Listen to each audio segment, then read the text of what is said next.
આપણી ગુજરાતની ધીંગી ધરતી એવી છે કે હજારો વર્ષના એ જૂના ઇતિહાસને પોતાના પેટાળમાં હંગરીને બેઠી છે. ઇતિહાસ કેવા રહે ને તો વર્ષોના વર્ષો વયા જાય એટલા ઇતિહાસો છે. જતી સતી સંતો શૂરવીરો અને અનેક પ્રેમીઓની અહીંયા ગાથાઓ પડી છે. અને એમાંથી એક કરુણ પ્રેમ કથાની મારે જે વાત કરવી છે એ વાત છે હલામણ જેઠવાની. એ કરુણ પ્રેમ કથા એવી કંઈક બની હતી કે પ્રેમની અંદર એ સમયમાં છેતરપિંડી થઈ હતી. એની મારે વાત કરવી છે. પણ તે પહેલાં જો તમે અમારી ચેનલ પર નવા છો તો ચેનલને સબસ્ક્રાઈબ કરો અને વિડીયો પસંદ આવે તો લાઈક કરી શેર અવશ્યથી કરજો. અદ્ભુત પ્રેમ કથા છે કે પ્રેમના પ્રાગવડ હેઠ કંઈક પ્રીતારું પોઢી ગયા, રાકાઈ રોતા રહી ગયા. ઈ તો ભૂંડા મોહે ભૂદરા હો. આ ધરતી એવી છે. અનેક પ્રેમ કથાઓ પડી છે કે રણ મેદાનમાં જાય દુશ્મનોને ધૂળ ચટવી દે અને પોતે જ્યારે એમ કહેવાય છે કે યુદ્ધમાં કામ આવી જાય છે, એ મરી ગયા પછી પ્રેત થઈને અને પ્રેમ કરે છે. એ આ માંગડાવાળાની ધરતી છે. આ ધરતીના શું વખાણ કરવા હે? એ પ્રેમ થઈને જેણે પ્રેમ કર્યો એ માંગડાવાળાની આ ધરતી. અને એમ કહેવાય છે કે એ માંગડાવાળાની માટે કવિ અદ્ભુત લખે છે કે હે પાઘડિયું 50 એમાં આટાળી એકય નહીં, પણ ઈ ઘોડો અને ઈ અસવાર મેં તો મીઠે મીઠે ન પાડ્યો માંગડો ઈ પદમાં.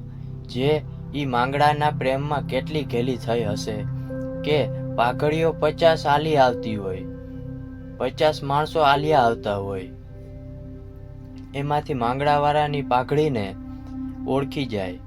એ અહવાર ને એ ઓળખી જાય. એનું નામ પ્રેમ છે. અને એવો જ એક અદ્ભુત પ્રેમ એટલે હલામણ જેઠવાની જે આપણે વાત કરવી છે. ઈ જે બરડો કહેવાય એ બરડામાં એમ કહેવાય છે કે ઘુમલી, અને ઘુમલીમાં એમ કહેવાય છે કે હાલાજીનું રાજ. એ હાલાજી જેઠવા છે. એમ કહેવાય છે કે એનું ફળ કલાય એ રાજ ખીલેલું. ભાઈ અને રાજમાં એ હાલાજીને ઘેરે એક દીકરાનો જન્મ થયો. અને હાલાજીની ઘરે જે દીકરાનો જન્મ થયો એનું નામ હલામણ જેઠવા. અને હલામણ જેઠવા છે એ ધીરે ધીરે ધીરે મોટા થાય છે.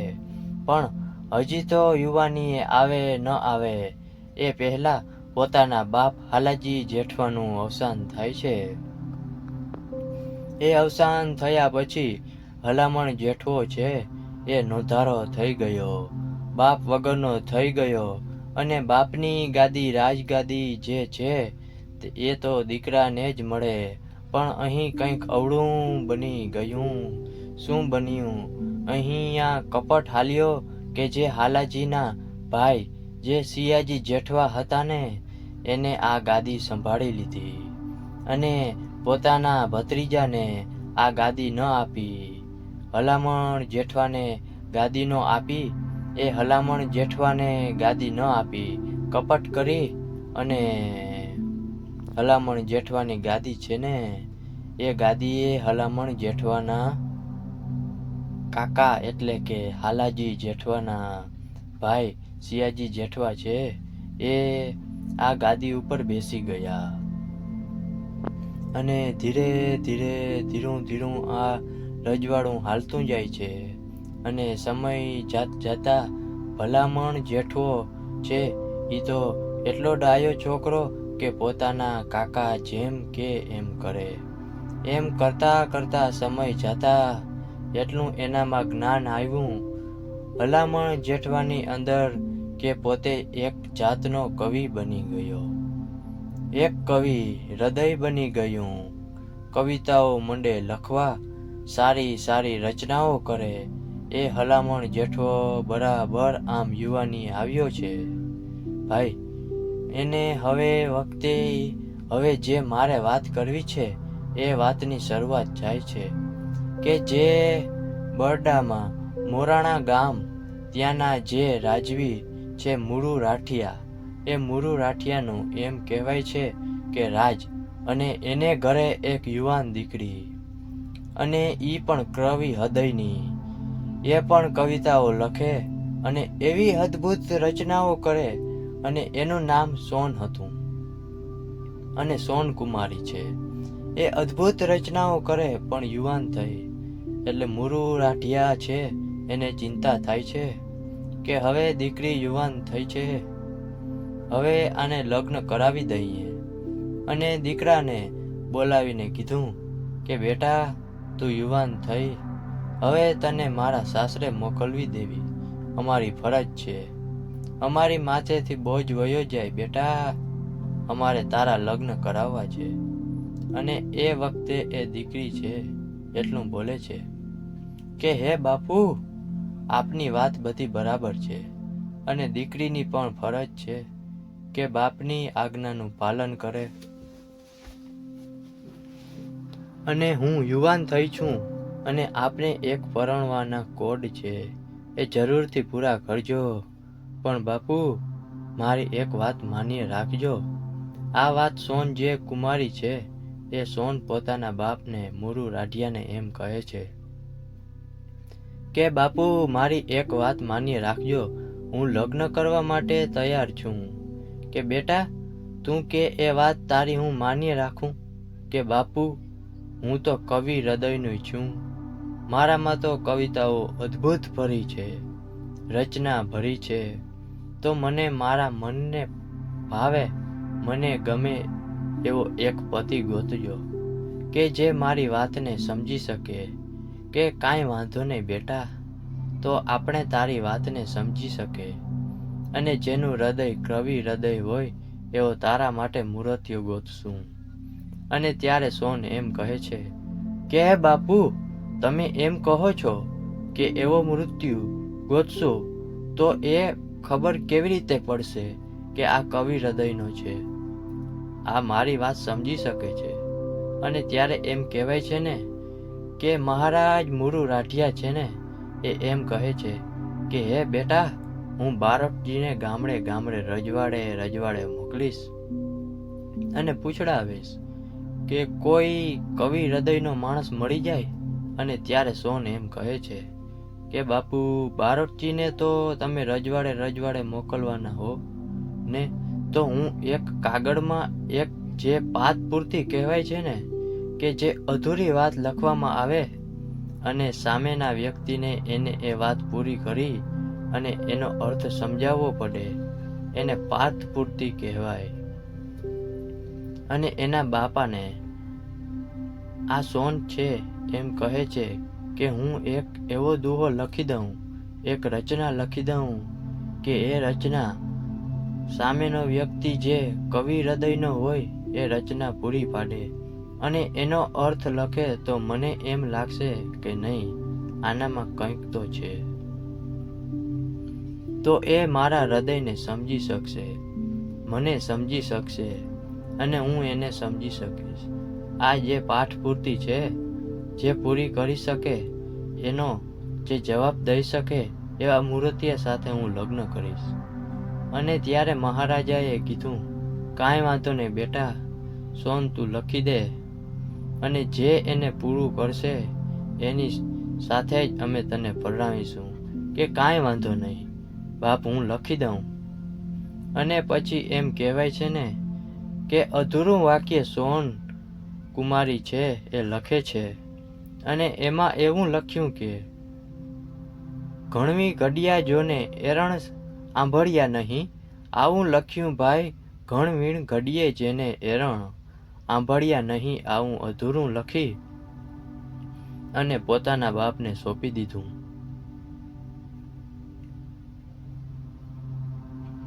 કાગળિયું અને બારોટજીને બોલાવવામાં આવ્યા, અને મહારાજા કહે છે કે લ્યો આ પંક્તિ, આ 5 પૂર્તિ જે પૂર્ણ કરે અને એનો જવાબ આપી દઈએ એવા મૂર્તિયા સાથે મારી દીકરી સોનને પરણાવવાની છે.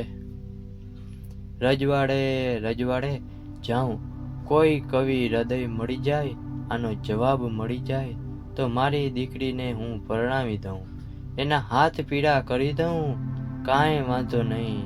અને બારટજી છે ને એ ધીરા ધીરા ધીરા ડગલા માંડતા રજવાડામાંથી નીકળી ગયા. કે હાલતા હાલતા રજવાડે જાય છે, પણ ક્યાંક આ પાત પૂરતી જે સોને આ કડી જે દુહો લખ્યો છે એ અધૂરો એનો પૂરો કરનાર કોઈ વ્યક્તિ મળતો નથી. એમ કરતા કરતા જ્યારે ઘુમલીમાં સિયાજી જેઠવાના રાજમાં આવે છે, અને ત્યારે સિયાજી જેઠવાને આ બારટજીએ કીધું કે આવી રીતે આખી વાત છે. જો આ દોહાને કોઈ પૂરો કરી શકે તો એની સાથે આ સોણને પરણાવવાની છે. સિયાજી જેઠવા છે એ તો હરખાઈ ગયા કે ઓહો, જેનું રૂપના જેને મેં વખાણ સાંભળ્યા છે, જેના રૂપના વખાણ સાંભળ્યા છે, તો ઈ સોનકુમારી હશે કેટલી રૂપાળી. એને પરણવા માટે તો ઘણાય રાજી થઈ જાય છે, પણ આને લખેલો જે દુહો છે એમાં કાંઈ સમજાતું નથી. કારણ કે સિયાજી જેઠવાને અને કવિ હૃદયને કાંઈ લેવા દેવા નહીં. એને કાંઈ ખબર પડે નહીં, શબ્દમાં કાંઈ ખબર પડે નહીં. પણ કરું શું? મનમાં વિચાર્યું કે મારો ભત્રીજો જે હલામણ જેઠવો છે એ કદાચ આનો જવાબ આપી શકશે.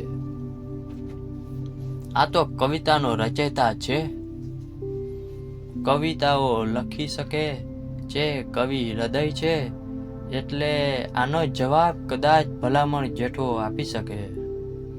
એટલે નક્કી કર્યું કે બારટજીને કીધું કે તમે રોકાઈ જાઓ, આજની રાત રોકાઈ જાઓ.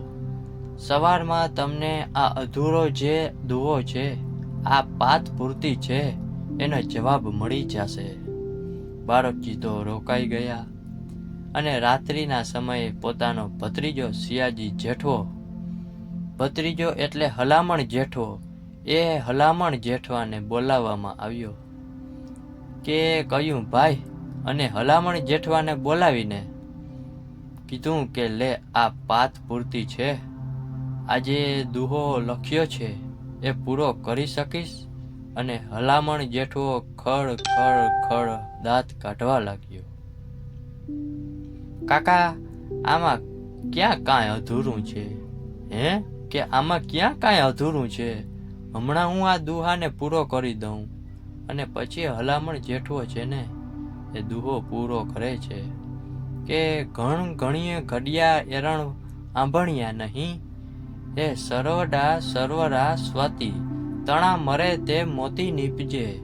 હો એ રીતે એને આ દુહા અને પૂરો કર્યો. અને પછી નીચે જવાબ આપ્યો કે માતા વસે જેની દરિયામાં અને પિતા વસે આકાશ હો. બહુ સરસ જવાબ લખ્યો છે આ હલામણ જેઠવાએ કે માતા વસે જેની દરિયામાં અને પિતા વસે આકાશ જોઈ, તો જૂના મોકલું નહીં તો નવા આવશે આસો માસ. હવે જવાબ મોકલ્યો. આનો અર્થ એવો હતો કે ઘણ વીણી ઘડિયા કે જેને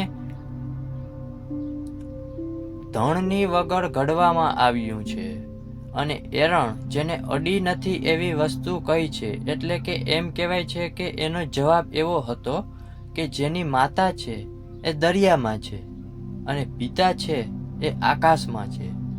એટલે કે આકાશમાંથી વરસાદ વરસે અને દરિયાની અંદર એ પાણીનું ટીપું પડે, અને એ છીપની અંદર પાણીનું ટીપું પડે, અને એમાંથી જે મોતી બને એ મોતીની આ વાત હતી.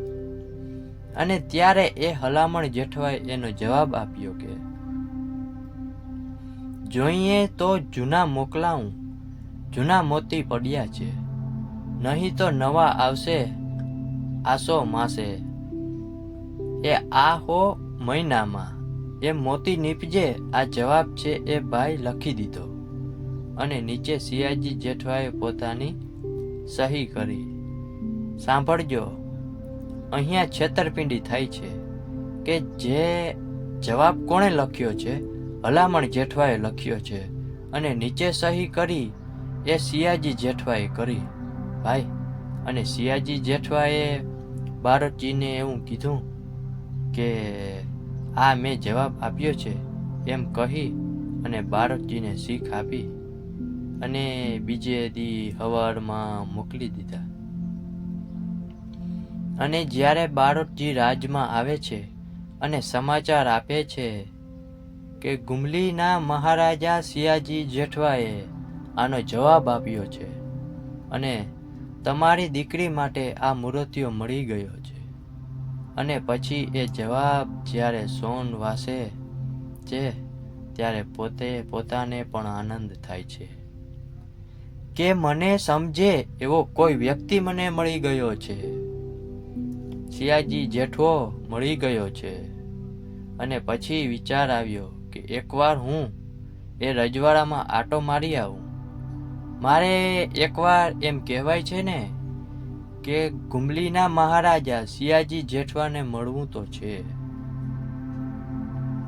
અને અમે હામાં મળી અને એવી કવિતાઓની સામી રચનાઓ કરશું અને કવિતાઓમાં અમે વાતચીત કરશું એવો વિચારી અને સોન છે ને એ સોન કુમારી પોતાના પિતાને વાત કરે છે કે મારે એકવાર ત્યાં જવું છે.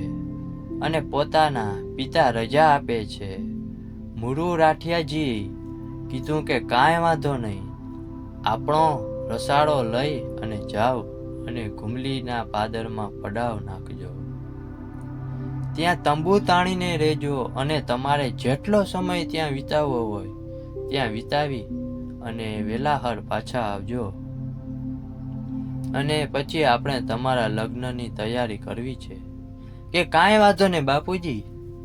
અને પછી એમ કહેવાય છે ને કે સોન કુમારી છે ને એ રથ લઈ પોતાની સયરો, દાસીઓ, રાજના અમુક સૈનિકોને આખો રસાલો છે એ ગુમલીના પાદરમાં જઈને તંબુ નખાણા અને તંબુ તાણી અને રોકાણા છે. અને પછી રોકાઈ તો ગયા, પણ સોણને એક વિચાર આવ્યો કે કદાચ બારોટજી થાકી ગયા હશે. ગામડે રજવાડે ફરી અને કોઈ જવાબ નહીં આપી શક્યા હોય તો આ કદાચ બારોટજીએ જવાબ તો નથી લખી દીધો ને, પછી આ જેઠવાનું નામ તો નથી દઈ દીધું ને, કે સિયાજી જેઠવાએ આ લખી દીધું છે.